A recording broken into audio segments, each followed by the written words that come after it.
Hey everybody, so I kind of feel like I'm running out of time. I'm in my final semester at university, and by the time I graduate, I already know I'm gonna be bald. My twink death is imminent, and there's nothing I can do about it. For the last 3.5 years, I've been studying my media communications course, and I'm freaking out because it's almost over. I took this picture on the first day of studying, thinking that 3 years was a long time away. I didn't know just how much would change in such a short period of time. For starters, I know my angles better. I remember being in high school imagining that I would blink and suddenly be an adult. The 3 things I dreamed about were a nice apartment in the city, a girlfriend, and some sort of creative job. I guess I'm a third of the way there, but I don't have to tell you which one isn't happening. My biggest fear leaving uni is that I'm not going to be working at a big boy job in the field that I want. If you live in Melbourne, you already know what the job market is like. Our unemployment rate is on the rise, and I stay representing the broke, unemployed, and license-less gay community everywhere. Well, actually, I just got a job, so I'm doing better than some of you gays. I'll be real, I shock myself with just how old I can sound sometimes. I know what some of you are thinking. Jimmy, you're only 22, your life hasn't even started yet. Okay, I hear you, but let me be dramatic for a second. Just the other day, my friends were talking about doing a Friday night class with each other, and I thought that was one of the coolest ideas ever. I instantly started thinking about getting off work and heading to something like a latte art class or some sort of exercise class. If 3 years ago me knew what now me was thinking, I just know he would think I'm a bit of a loser. Not to say I wasn't a party boy a few years ago, but not much could separate me, a Voddy Cran, and the dance floor on a Thursday night. Shout out Yas. But now that I'm grown up, I drink more sophisticated drinks, like hard-rated solos. I started cooking around my first semester at university, and doing my last meal prep for the university year is making me reflect on everything that has happened since. As much as I dislike the ultra-rich university overlords that make billion-dollar profits while the university systems become less and less cared about, I'm still really grateful for all the opportunities it has provided me. Plus, I've made some pretty awesome friends.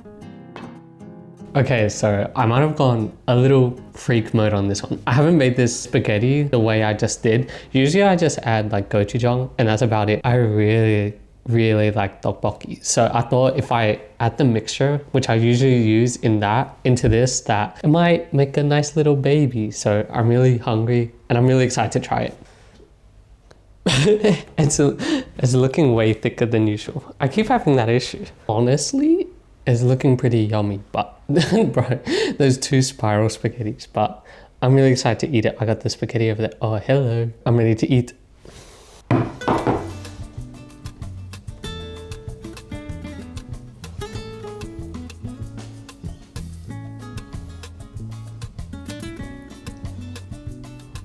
Oh, okay, I'm so ready to eat this. My biggest worry right now is that it won't mix, but oops. Hold on a second. Okay, I could have gone even more meat. My ratio is way off. It's okay, that means in another bowl, I'll just get more meat. I do kind of want like, okay. I always say this, but I don't know why I'm so nervous. I really want this to taste good. Maybe I'm just excited to eat and I'm not nervous. Maybe that's therapy for today. I'd say this is a pretty close, perfect bite. Not bad? Okay.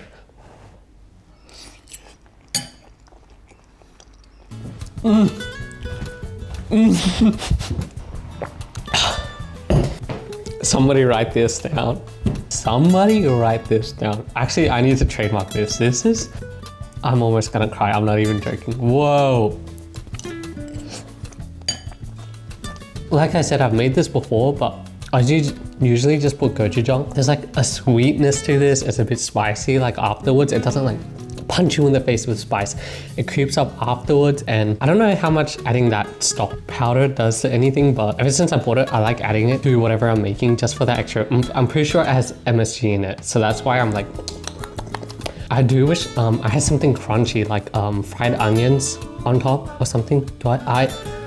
I had this chili crisp that I bought from a market in the city, and as you can see, it is had because I finished it all. I ate it so fast, but I was literally putting it on top of everything, and I really wish I had more of this because it was so delicious and it went well on everything, and I feel like that would finish this. Oh, this is the one. Bon appetit. This is good. Can I cook? Let me know if this is crazy, but I have an idea. Is this crazy? I'll just do a little bit on this bite. Okay, let's go. I don't hate it, but I don't like it that much either. Look at this. This is full of pasta, and this is all full of meat. Oops. And I'm gonna be eating well for the next at least 3 or 4 days with that. Oh, wow. I'm gonna keep eating and maybe hit the toilet. Clap if you've ever been traumatized at your job. Alright, a few of you traumatized people out there. I've lived a few lives already, and the majority of those lives have been all the different jobs I've worked in the past. From McDonald's to 5-star hotels, I think I've had my fair share of hospitality for a lifetime. My first job ever was a cashier at KFC. At one of my first shifts, this older short man in a button-up shirt walked up to the counter to take his order. Mind you, I've worked like 2-3 hour shifts before, so I basically knew nothing. He was asking for some sort of combo but changing out things and whatnot, but I was so confused. No joke, it sounded like he was trying to put a curse on me at the KFC order line. I felt myself getting more and more panicky as each time he recited his enchantment on me, so I called over a colleague who's been working there for a while to try and help decipher this man's spells. Unfortunately, she also had no clue what he was saying. We stood there at the counter, under this man's spell, completely unaware of what was about to come. I can see this man's face turning increasingly dangerous shades of red each time he reads out his incantations. Next thing I know, he screams so loud that the entire restaurant stops what they're doing. In a fury of curse words and belittlements, I stood there with eyes so wide as if I had just watched somebody get moited. The funny thing is that I could actually understand what he was saying for once when he screamed at me. The silence in the room was broken by the sound of Sicko Mode by Travis Scott playing on the TV for the customers, and my manager came running out to intervene, so I had to take a little break to de-escalate the situation. So there, little 15-year-old Jimmy sat with his recently used asthma pump in his shaky hand, trying to digest being screamed at by a short, poorly dressed and bright red old man. Although it wasn't the best introduction to the workforce, another customer came up to me and asked if I was okay. So all in all, it wasn't that bad. I could talk for hours about all the traumatic things I've experienced at work, but I don't want to overwhelm you for today, so I'll save some stories for the future.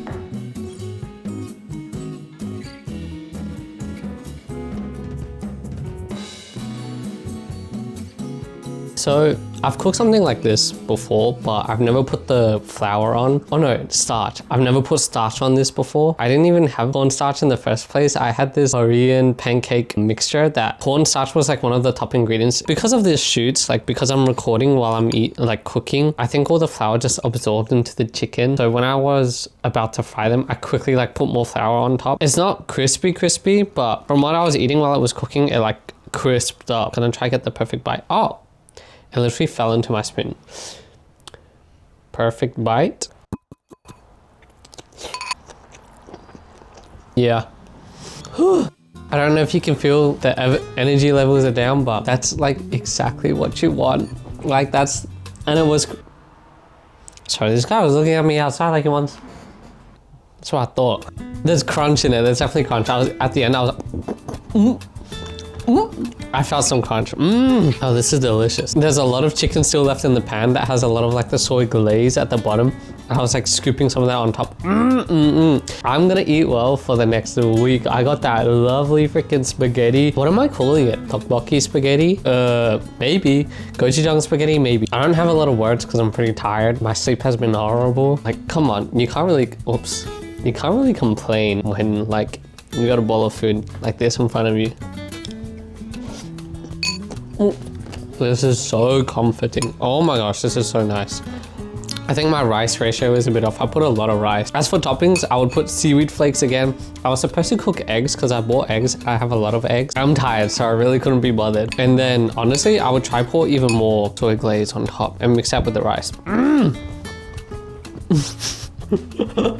Every time I get a crunchy part, I'm always surprised. I don't know if you remember last year when my mom bought me some kombucha and I hated it. She got me the right brand. Nextbar, if you're watching, I know you're local, hit me up. I am your #1 brand endorser. You know how many people I've gotten to drink Nextbar because of how good this is? Oops. This sounds crazy, but it kind of tastes like yogurt, and I really like that. Like a nice fruity yogurt. I guess it's all the probiotics in it. Okay, I'm gonna finish this off camera. Bye. See you in the next one. Guys, I need some help. So I want to plan an end of year holiday as a little graduation gift to myself, but I have no clue where to go. As a professional brokey, I've only left Melbourne twice, and one of those times I didn't even have to pay for it. Around 2 years ago, I took my first solo trip overseas to Japan. Guys, please don't come for me. I've been planning to go to Japan since like year 9, and I was able to save up enough to go. I got to live out my nerd fantasy, but by the end of my 2.5-week trip, I was feeling so alone. I've never been by myself longer than like a day, so going almost 3 weeks really taught me a few things. Don't get me wrong, I had some really good interactions from the locals in Japan, but as a socially anxious person, it felt like death trying to initiate a conversation with someone. One really nice couple with an adorably dressed up little girl at Nintendo World asked me to take the picture, and in return, they take a video for me. When I told them I was from Melbourne, they happily replied with, "Oh, coffee culture." Then when it came to take my video, I managed to make it super awkward, and the parent ended up laughing at me.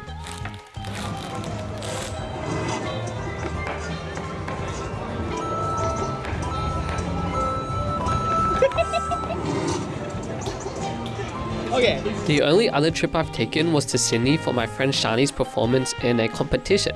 We had some pretty early flights, so by the time we got to the Airbnb, I was ready to sit down.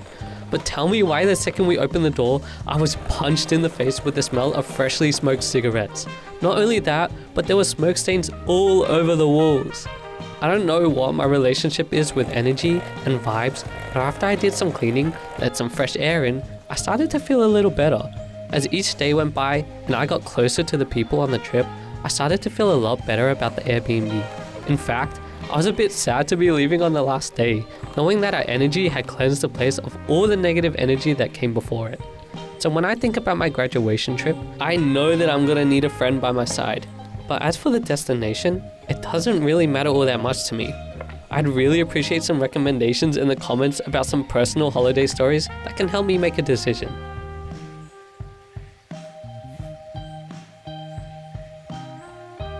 Not gonna lie, I would revisit Japan again, but I don't want to waste my second trip on revisiting a place I've already been. I have places like South Korea, Hong Kong, Singapore, Malaysia on my list, but I'd also like to hear some other recommendations.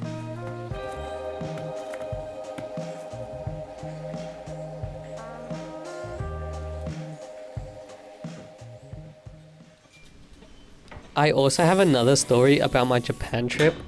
Around when I was in Kyoto, I was getting really lonely and a bit sad that I was missing my family and friends, and there was this river where all the couples sat to watch the sunset. Around the third night of sitting by myself and looking like a total loner, this person came up to me and asked if I wanted to try some snacks with him.